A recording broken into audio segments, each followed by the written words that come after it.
Want to uninstall KeePassXC from your Windows 11 computer. Whether you're troubleshooting an issue, reinstalling the application, or switching to another password manager, uninstalling KeePassXC is a simple process.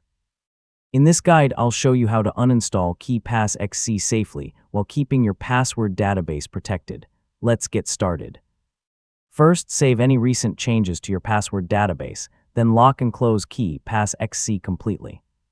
If the application is still running in the background, close it from the system tray or end the process using Task Manager. Next, open the Windows Settings app and go to Apps, then Installed Apps.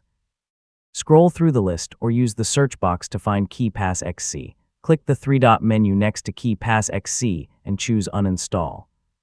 Confirm the prompt, then follow the on-screen instructions to remove the application from your computer. After the uninstall is complete, you can decide whether to keep or remove KeePassXC's configuration files. If you're planning to reinstall the application later, keeping the configuration files may save your preferences. If you want a completely fresh start, you can remove them manually. Finally, make sure your KDBX password database file is still stored in a safe location. Uninstalling KeePassXC does not normally delete your password database, but it's always a good idea to verify that your database file and any backups are still available.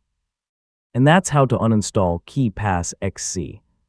By confirming that your password database is safely stored before removing the application, you can reinstall KeePassXC or switch to another password manager whenever you need to. Thanks for watching, and I'll see you in the next tutorial.